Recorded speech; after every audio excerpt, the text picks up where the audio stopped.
हम जाने अनजाने अपने आसपास के व्यक्तियों की निंदा करते रहते हैं, जबकि हमें उनकी वास्तविक परिस्थितियों का तनिक भी ज्ञान नहीं होता।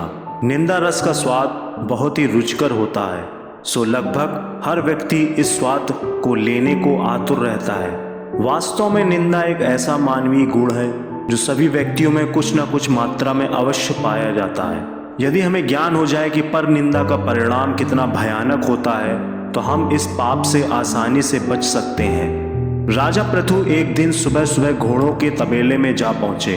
तभी वहीं एक साधु भिक्षा मांगने आ पहुंचा। सुबह सुबह साधु को भिक्षा मांगते देख पृथु क्रोध से भर उठे। उन्होंने साधु की निंदा करते हुए बिना विचारे तबेले से घोड़े की लीद उठाई और उसके पात्र में डाल दी। साधु भी शांत स्वभाव का था, सो भिक्षा ले वहां से चला गया और वह लीद कुटिया के बाहर एक कोने में डाल दी। कुछ समय उपरांत राजा पृथु शिकार के लिए गए। पृथु ने जब जंगल में देखा एक कुटिया के बाहर घोड़े की लीद का एक बड़ा सा ढेर लगा हुआ है, उन्होंने देखा कि यहाँ तो ना कोई तबेला है और ना ही दूर दूर तक कोई घोड़े दिखाई दे रहे हैं। वह आश्चर्यचकित हो गए, कुटिया में गए और साधु से बोले, महाराज आप हमें एक बात बताइए, यहाँ कोई घोड़ा भी नहीं है ना ही तबेला है, तो यह इतनी सारी घोड़े की लीद कहाँ से आई? साधु ने कहा, राजन यह लीद मुझे एक राजा ने भिक्षा में दी है। अब समय आने पर यह लीद उसी को खाना पड़ेगी। यह सुन राजा पृथु को पूरी घटना याद आ गई।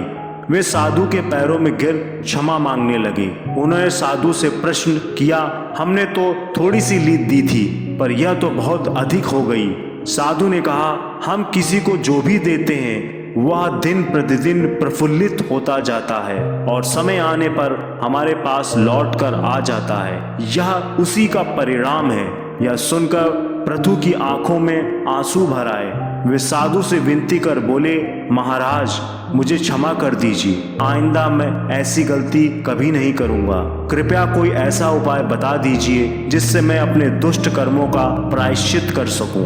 राजा की ऐसी दुखमयी हालत देखकर साधु बोला, राजन एक उपाय है। आपको कोई ऐसा कार्य करना है जो देखने में तो गलत हो पर वास्तव में गलत ना हो। जब लोग आपको गलत देखेंगे तो आपकी निंदा करेंगे।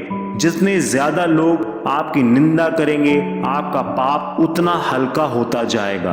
आपका अपराध निंदा करने वालों के हिस्से में आ जाएगा। यह सुन राजा पृथु ने महल में आ काफी सोच विचार किया और अगले दिन सुबह से शराब की बोतल लेकर चौराहे पर बैठ गए। सुबह सुबह राजा को इस हाल में देखकर सब लोग आपस में राजा की निंदा करने लगे कि कैसा राजा है, कितना निंदनीय कृत्य कर रहा है, क्या यह शोभनीय है, आदि आदि। निंदा की परवाह किए बिना राजा पूरे दिन शराबियों की तरह अभिनय करते रहे।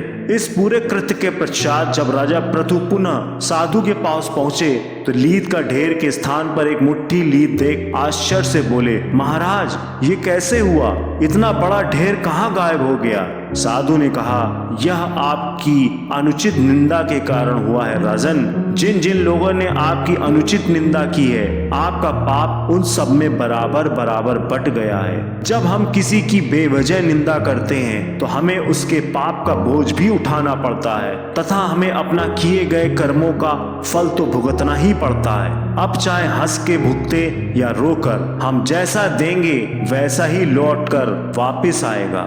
धन्यवाद।